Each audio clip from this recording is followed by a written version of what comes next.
Syria को Israel से दुश्मनी की भारी कीमत चुकानी पड़ रही है। कमांडर जुलानी, एर्दोआन और ईरान को भी दुश्मनी बहुत महंगी पड़ने लगी है।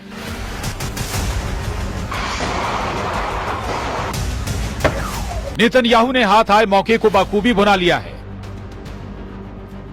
सीरिया में टेरर ग्रुप पर स्ट्राइक का बहाना बनाकर इजरायल दुश्मनों का दम उखाड़ रहा है।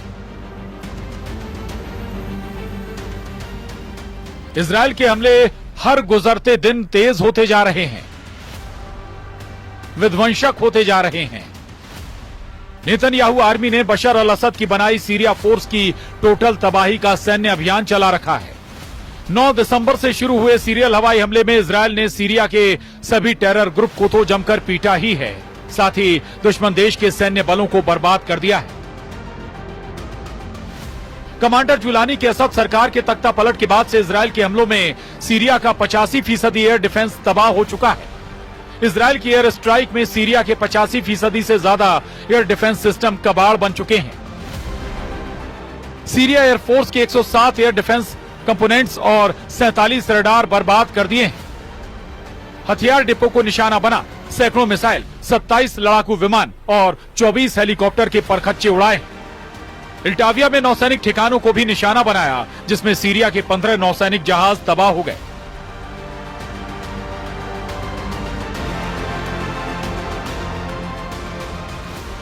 हमलों में इजरायल ने 1800 से ज्यादा हथियारों का इस्तेमाल किया।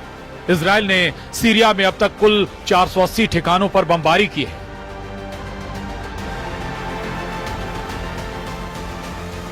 सीरिया के हालात पहले की तरह हैं। फर्क बस ये आया है कि दमिश्क में बशर की जगह अब कमांडर जुलानी की बादशाहत है। इजरायल के भीषण हमले के बीच कमांडर जुलानी ने सीरिया में गोलीबारी कर जश्न मनाने से अपने लड़ाकों को रोका है। हालांकि जुलानी को अंदाजा नहीं है कि नेतन्याहू का अगला टारगेट क्या है।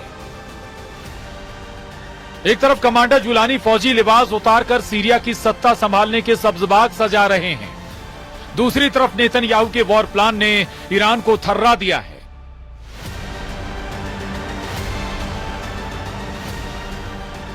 टाइम्स ऑफ इजराइल की रिपोर्ट के मुताबिक इजराइल डिफेंस फोर्स ने पीएम नेतन्याहू को जानकारी दी है कि ईरान के एटमी अड्डे को तबाह करने का ये सबसे अच्छा मौका है।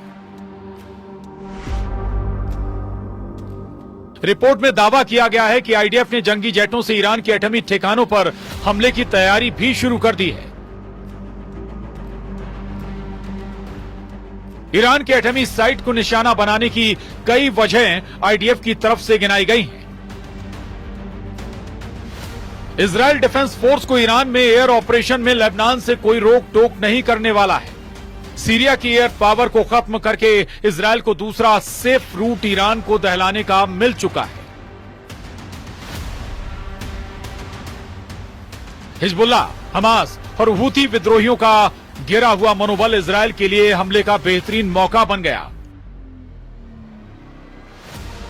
सीरिया में तुर्की और ईरान के टक्कर को भी नेतन्याहू के लिए अच्छा अवसर माना जा रहा है। आईडीएफ के एक्शन प्लान की डिटेल मिलने के बाद पीएम नेतन्याहू ने ईरान के सुप्रीम लीडर पर तंज कसा है।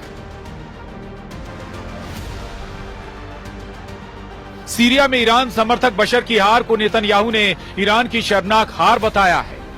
इजरायल ने आज तक जो धमकी दी है वो सच हुई है, चाहे वो हमास के सफाए की हो, चाहे हिजबुल्लाह की बर्बादी की, चाहे वो सीरिया के टेरर ग्रुप क्यों ना हो। इजरायल जिसे निशाने पर लेता है उसका काम तमाम कर दिया। ईरान तो इजरायल का दुश्मन नंबर 1। तमाम फसाद की जड़ को नेतन्याहू उखाड़ फेंकने के लिए तैयार है।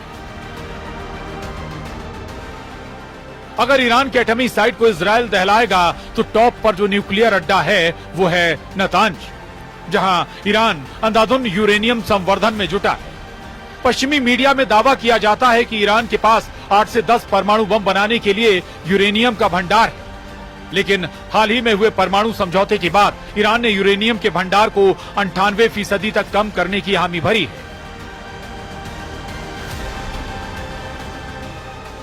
ईरान ने यूरेनियम संवर्धन के स्तर को 3.67% पर रखने की शर्त मान ली है।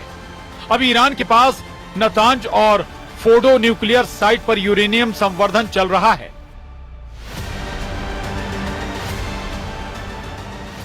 एटम बम के लिए दूसरी सबसे अहम चीज है सेंट्रीफ्यूज। ईरान के पास 20,000 सेंट्रीफ्यूज होने का अनुमान है। नई डील के बाद ईरान को फोर्डो प्लांट पर किसी तरह के यूरेनियम संवर्धन से रोक दिया गया है, लेकिन खामेनेई के नतांज न्यूक्लियर साइट पर एटमी प्रोग्राम धड़ल्ले से चल रहा है, जिसे तबाह करने के बाद ही इजरायल शांति से बैठ सकेगा। हालांकि ईरान के न्यूक्लियर साइट पर हमले के बाद एटमी युद्ध का खतरा सभी हदें पार कर सकता है। पश्चिमी देशों ने भी इजरायल के इस प्लान का पहले ही विरोध कर रखा है।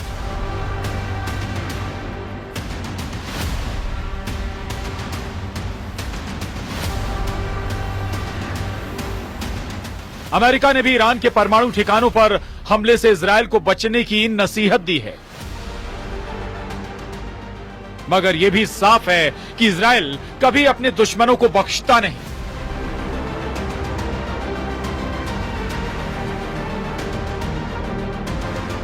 ईरान समर्थक फाइटर ग्रुप की बर्बादी इसका प्रमाण है।